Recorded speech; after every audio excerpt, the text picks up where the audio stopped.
Assalamualaikum teman-teman, seperti biasa sebelum mulai Mimin mendoakan semoga teman-teman semua selalu dalam keadaan sehat walafiat. Oke, kali ini kita akan melanjutkan Martial Master versi novel bagian 1078. Bagi yang baru bergabung, selamat bergabung. Dan bagi yang belum subscribe dulu lah agar Mimin tambah semangat lagi nih bikin videonya. Oke, kalau sudah kita langsung masuk ke isi ceritanya.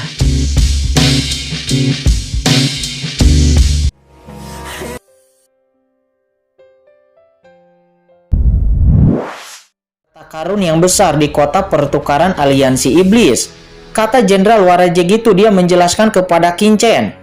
Akan tetapi ini juga adalah pertama kalinya mereka memenangkan 1 miliar poin sekaligus. Pada akhirnya Qingchen pun juga memahami efek dari token ini. Hah? Apa ini? Tiba-tiba Qingchen berkata dengan bingung. Dia menghela napas ketika dia menemukan sebuah token abu-abu yang muncul di tangannya. Token abu-abu dari cincin penyimpanan Yang Mulia Juesan. Bentuk token abu-abu ini sangat mirip dengan token identitas ras manusia dan ras iblis. Namun token abu-abu itu tidak memiliki cita rasa dari keduanya. Dan token abu-abu ini sangatlah aneh. Ini adalah token pasar gelap, kata sang jenderal. Dia juga berkata dengan kaget. Apa ya dimaksud dengan token pasar gelap? Tanya Qingchen. Token pasar gelap itu dikeluarkan di pasar gelap di medan perang 10.000 ras. Token ini tidak hanya dapat membunuh ras asing untuk mendapatkan manfaat, tetapi juga dapat membunuh ras yang sama. Dan manfaat semacam ini dapat digunakan di pasar gelap.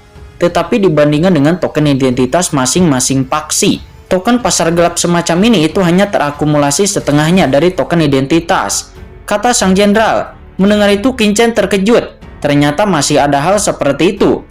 Apakah ini kubu aliansi manusia atau aliansi iblis di pasar gelap? Tanya Qingchen lagi. Tuan Chen Mo, pasar gelap bukan milik aliansi manusia, juga bukan milik aliansi iblis. Di pasar gelap itu, orang-orang dari dua aliansi besar bisa masuk kapan saja. Dan umumnya, mereka yang memiliki token pasar gelap dimaksudkan untuk merahasiakannya, membunuh master di Kemu sendiri, dan mendapatkan manfaat atas jasanya.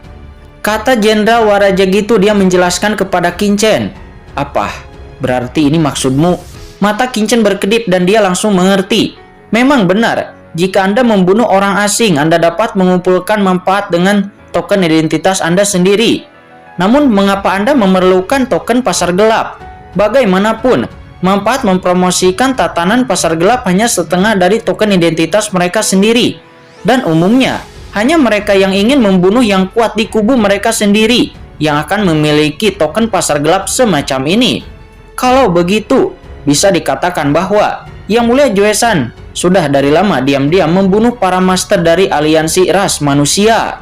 Memikirkan kemungkinan ini, mata Qingchen tiba-tiba menjadi sangat dingin dan ada banyak cahaya dingin di matanya. Yang Mulia Juesan ini sungguh sangat tercela. Tuan Chen Mo, token pasar gelap tidak memiliki jejak identitas. Siapapun dapat menunjukkan manfaat dan menggunakannya hanya dengan menuangkan kesadaran ilahi ke dalamnya, kata sang jenderal. Mendengar itu, Qingchen hendak menyusupkan kesadaran ilahinya sendiri ke dalamnya. Dan seperti yang diharapkan oleh Qingchen, dengan keterampilan pemurniannya, dia segera merasakan bahwa struktur token pasar gelap dan token identitas umat manusia itu sendiri sangat berbeda. Dan pada saat yang sama, sederet angka ditampilkan pada token pasar gelap. 170 juta perbuatan baik. Mendesis. Kali ini, tidak hanya Qingchen yang terkejut, bahkan Jenderal Warajeg dan yang lainnya pun menghirup udara dingin karena nilai ini terlalu tinggi. Perlu dicatat bahwa perintah pasar gelap hanya dapat memperoleh setengah dari nilai normal. Dan nilai membunuh yang mulia adalah 100 juta. Jika digandakan, jumlahnya akan lebih dari 300 juta. Dengan kata lain, Yang Mulia Juesan pernah membunuh setidaknya 3 ahli yang mulia dari ras manusia. Gunung Suci Daesan, gumam Qingchen. Hatinya menjadi dingin dan niat membunuhnya melonjak. Apakah ini yang disebut kekuatan tertinggi ras manusia? Meskipun Qingchen masih belum mengetahui token pasar gelap Yang Mulia Juesan, namun itu hanya perilaku pribadinya atau kebiasaan dari Gunung Suci Daesan. Setidaknya itu menunjukkan bahwa Gunung Suci Daesan ini tidaklah sebaik yang dikabarkan. Mungkin itu telah banyak melakukan pencurian terhadap laki-laki dan juga prostitusi terhadap perempuan. Qin-Chen kemudian menyimpan token pasar gelap itu, tetapi mata Qin-Chen menjadi semakin dingin. Saat ini Qin-Chen dan rombongan Warajeg itu telah kembali ke kamp tentara Warajeg. Tanpa henti, Qin-Chen terus mencari harta karun di cincin penyimpanan yang mulai Joe-san. Kemudian, sebuah cermin kuno muncul di tangan Qin-Chen.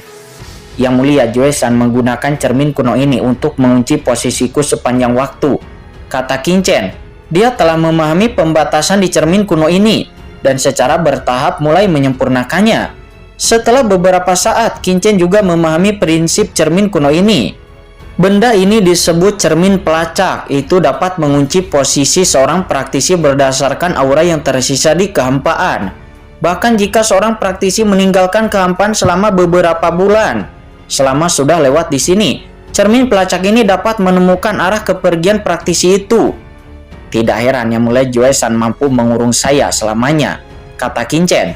Cermin kuno ini diperoleh dari peninggalan kuno tertentu dari Gunung Daishusen. Itu adalah produk pemurnian kuno, itu luar biasa. Bahkan di antara kekuatan manusia teratas, hal itu jarang terjadi. Yang mulia Joe-san ini benar-benar anak yang berbakat, kata Qin-Chen seraya menyimpan kembali cermin pelacak itu, tetapi Qin-Chen mencibir. Kemudian Qin-Chen terus mencari semua harta penyimpanan yang mulia Joe-san. Dari sana Qin-Chen juga menemukan pena suci tingkat yang mulia yang lengkap, dan juga banyak pena suci di bawah tingkat yang mulia, serta juga banyak bahan pemurnian, eliksir, dan juga ramuan obat. Saya harus mengatakan bahwa dibandingkan dengan Shidoru, yang mulia Joe-san ini bahkan lebih kaya. Selama periode waktu berikutnya, Qin-Chen tidak meninggalkan camp Warajeg, tetapi dia berkultivasi di camp Warajeg. Ketika Qin-Chen sedang berada di camp Warajeg dan terus berkultivasi, scene kemudian berpindah. Saat ini, di antara pegunungan Daishusen, boom, sosok menakutkan tiba-tiba muncul di aula Daishusen. Tiba-tiba aura menakutkan melonjak ke seluruh gunung ilahi Daishusen, dan gemuruh-gemuruh tanpa sadar mengguncang semua orang kuat yang mundur di gunung Daishusen. Tuanku Yamasui menyadari napas ini jauh di dalam ruang tak berujung di dalam gunung Daishusen. Banyak master yang sedang retret membuka mata mereka satu demi satu, dan kengerian yang terlihat pada mata mereka memberi hormat dengan sangat hormat. Pada saat ini, penguasa gunung Daishusen penuh dengan amarah. Aura kehancuran yang tak ada habisnya sangat kejam darinya, dan dia dengan amarah yang besar. Ini adalah pertama kalinya banyak master di gunung Daishusen merasakan kemarahan seperti itu dari tuan mereka. Apa yang telah terjadi? Mungkinkah pasukan gunung Daishusen di medan perang 10.000 ras terkena pukulan kelas? Atau adakah yang salah dengan kultivasi tuanku? Gumam beberapa master di sana. Yang mulia Joe-san telah terbunuh, kata penguasa gunung Daishusen. Dia berkata dengan dingin. Apa? Bukankah yang mulia Joe-san pergi ke alam surgawi timur untuk mencari tahu tentang tuan istana Mimansen dan Qin-Chen itu? Bagaimana dia bisa jatuh? Mungkinkah sisik emas Jinlin itu dari ras iblis yang membunuhnya? Ada kabar bahwa Jinlin bawahan Xiao Yao Supreme itu telah turun ke alam surga timur dan meminta orang-orang dari semua kekuatan besar untuk meninggalkan 4 langit surga. Mungkinkah itu tangan dari Jinlin? Tidak, sejauh yang saya tahu, hanya yang mulia Dunkong dari kuil kehampaan yang jatuh di sana. Sedangkan yang mulia Joe-san dari gunung Daishusen-ku pergi lebih dulu dari alam surga timur. Jadi mengapa Jinlin itu melakukan kepadanya? Tetapi jika bukan dia, siapa lagi di 4 alam surga yang bisa membunuhnya? Untuk sementara waktu, semua jenis diskusi tidak ada habisnya terdengar, dan seluruh aula gunung Daishusen penuh dengan kebisingan. Banyak master gunung Daishusen itu semuanya marah. Seorang ahli puncak yang mulia Pana dari mereka yang dihormati terbunuh begitu saja. Bagaimana mungkin mereka tidak marah? Tidak, seharusnya yang mulia Joe-san tidak terbunuh di tangan Tuan Jinlin itu, tetapi orang lain, kata master dari gunung Daishusen. Dia berkata dengan dingin. Siapa itu? Semua orang terkejut. Selain Jinlin itu, siapa lagi yang bisa membunuh yang mulia Joe-san? Yang mulia Joe-san terbunuh di medan perang 10.000 ras. Perintah yang diberikan kepadanya oleh penguasa gunung itu adalah mengikuti Qin-Chen dan menangkap Qin-Chen kembali ke gunung Daishusen. Oleh karena itu, meskipun penguasa gunung tidak mengetahui siapa yang membunuhnya, namun Hal itu tidak dapat dipungkiri, itu terkait dengan Qinchen itu. Apa? Qinchen? Saat ini, mengetahui itu, Gunung Deyu Senshan menjadi lebih berisik lagi. Qinchen. Nama ini mereka juga pernah mendengarnya. Itu sepertinya adalah jenius dari alam surga timur yang memasuki Papilun Pedang Tongtian dan keluar hidup-hidup, yang mewarisi warisan dari leluhur Papilun Pedang Tongtian. Namun meskipun anak ini kuat, dia bahkan bukan ahli yang mulia. Bagaimana mungkin dia bisa membunuh Yang Mulia Juesan? Apakah menurutmu anak itu tidak bisa membunuh Juesan? Mengatakan ini, penguasa Gunung Deyu Senshan itu menus dingin dan matanya bersinar dengan cahaya dingin yang samar. Meskipun saya tidak tahu apakah Tuan Juesan dibunuh oleh orang ini atau tidak, tetapi saya yakin itu terkait dengan orang ini. Dan juga saya telah menerima berita lain. Shidori dari Istana Dewa Bintang telah terbunuh jauh sebelum kedatangan Tuan Juesan dan juga Tuan Jinlin.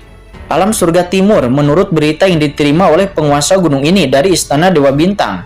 Api kehidupan Shidori juga telah padam dan dia telah terbunuh di alam surga timur.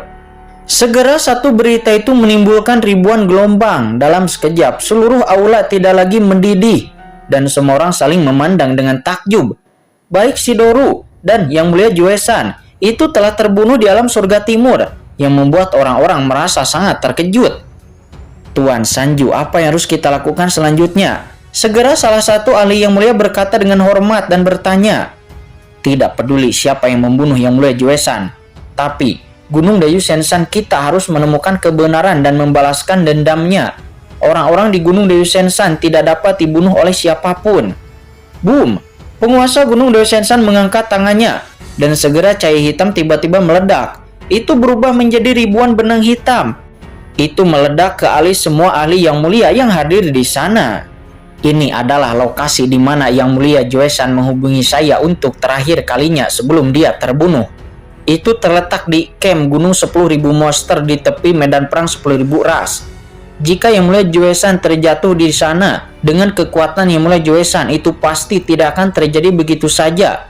Berita itu pasti akan disebarluaskan ke camp-camp besar lainnya. Yang perlu Anda lakukan adalah memobilisasi semua pasukan Gunung Deyu Senshan saya ke sana, atau puluhan ribu kekuatan yang telah bersahabat dengan Gunung Deyu Senshan saya, atau bahkan ditambah kekuatan dari aliansi iblis untuk menyelidiki kebenaran kematian Tuan Juesan. Saya juga tidak percaya Qinchen itu bisa membunuh Yang Mulia Juesan. Namun tidak peduli kekuatan mana yang diundang oleh Qinchen itu untuk bergerak, itu pasti akan meninggalkan petunjuk. Suara penguasa Gunung Deyu Senshan itu bergema di seluruh aula. Yah, baik Tuan Sanju.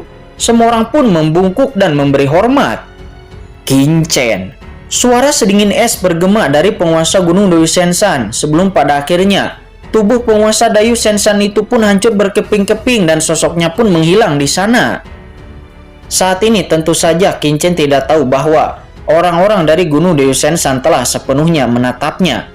Saat ini waktu pun terus berlalu dan dalam sekejap mata Qinchen telah berkultivasi di camp Warajig selama 3 bulan. Saat ini nampak Qinchen dikelilingi oleh 10 gunung suci. 10 gunung suci itu meledak dengan aura yang mengejutkan, itu berpusat kepada inti gunung suci. Dan 9 gunung suci lainnya itu berputar mengelilingi tubuh Qinchen. Seketika lingkaran benang sutra hitam membatasi kekosongan ini. Apapun yang memasuki kekosongan ini akan terjelat oleh benang hitam tersebut.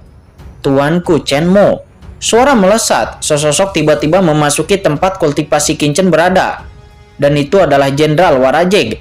Tiba-tiba benang sutra hitam yang tak terhitung jumlahnya langsung diaktifkan dalam sekejap. Itu berubah menjadi jarang padat, melilit ke arah sang jenderal. Ini adalah formasi hebat Gunung Suci Daesan Jiujue. Kata Jenderal Warajig, dia terjerat dengan benang sutra hitam yang tak terhitung jumlahnya dan dia pun terkejut. Dia memandang Qinchen dengan takjub, tetapi dia bahkan tidak berani bergerak karena dia takut menyebabkan ketidakpuasan Qinchen. Kamu tidak perlu terlalu terkekang. Kamu cobalah melepaskan diri. Aku harus memverifikasi kekuatan formasi besar ini, kata Qinchen. Yah, baik tuanku, kata sang jenderal. Mendengar itu dia pun menghela napas lega. Selama bukan Tuan Chen Mo yang tidak puas dengannya, dia pun segera merasa lega. Dia pun segera mengerahkan kekuatannya. Seketika dia menebas benang hitam itu dengan panik. Segera benang-benang hitam itu pun terputus di bawah tebasan dari sang jenderal. Akan tetapi ketika sang jenderal memotong satu, segera lebih banyak benang lainnya menjeratnya lagi. Dan benang sutra yang tak terhitung jumlahnya membungkusnya seperti kepompong. Dan dia tidak dapat melepaskan diri. Tentu saja Jenderal Warajegitu tentunya tidak menggunakan kekuatan penuhnya. Namun meskipun begitu itu sudah luar biasa. Luar biasa, kata Kinchen. Dia menghela napas ringan. Formasi 9 Gunung Ilahi ini memang luar biasa. Itu tidak kalah dengan formasi Nebula milik Shidoru. Ini adalah formasi tingkat atas. Bahkan dalam pertarungan melawan puncak yang mulia panah itu bisa tampil luar biasa. Jika saya menggabungkan formasi Nebula ini dengan formasi Gunung Ilahi, ditambah dengan aturan waktu, bahkan jika saya bertemu puncak yang mulia panah lagi, bahkan jika saya tidak dapat membunuh pihak lain, saya dapat sepenuhnya mengontrol pihak lain, menjebaknya, dan pergi dengan selamat, kata Kinchen. Dia tersenyum. Meskipun saat ini Kinchen masih gagal untuk menerobos ranah yang mulia, akan tetapi Kinchen masih memiliki peningkatan besar di dalam kekuatannya. Kemudian Kinchen menyingkirkan formasi Gunung Ilahi. Kinchen tersenyum dan melihat ke arah sang jenderal lalu berkata, "Ada apa?" "Tuan Chenmo, terima kasih kepada Anda kali ini saya bisa membunuh Yang Mulia Juesan dan memperoleh pencapaian luar biasa. Hari-hari ini, bawahanku telah menggabungkan keunggulan Warajeku dan bersiap untuk menukar rampasan. Aku tidak tahu, apakah Tuan Chenmo, apa yang Anda butuhkan? Saya bersedia menukarnya dengan Tuan Chenmo sebelum saya pergi ke Liga Iblis untuk menembusnya." Mendengar itu, Kinchen mengerutkan kening dan menggelengkan kepalanya. "Jika aku jadi kamu, aku tidak akan pernah pergi ke Liga Iblis untuk bertukar harta," kata Kinchen. Dia tahu Yang Mulia Juesan adalah penguasa tertinggi dari Gunung Deyu Sensan. Meskipun berita bahwa Warajek membunuh penguasa Gunung Deyu Sensan, Yang Mulia Juesan, hal itu akan dapat membantu reputasi Warajek. Akan tetapi di saat yang sama, itu juga akan menjadikan Warajek sebagai target dari Gunung Deyu Sensan. Hati sang jenderal Warajegitu tiba-tiba terkejut dan keringat dingin mengucur di sekujur tubuhnya. Memang benar, pertukaran di Liga Iblis pasti akan mengungkap sumber kelebihannya. Dan saat itu, reputasi klan Warajeknya akan terkenal. Akan tetapi saya khawatir itu tidak akan jauh dari akhir. "Terima kasih Tuan Chenmo atas pengingatnya," kata Jenderal Warajegitu. Dia menjadi panik, tetapi untungnya Kinchen mengingatkannya. Jika tidak, seluruh klan Warajeknya akan berada dalam bahaya. Namun, menyimpan begitu banyak perbuatan baik di tubuhmu bukanlah cara yang baik. Apakah ada pasar gelap di sekitar sini?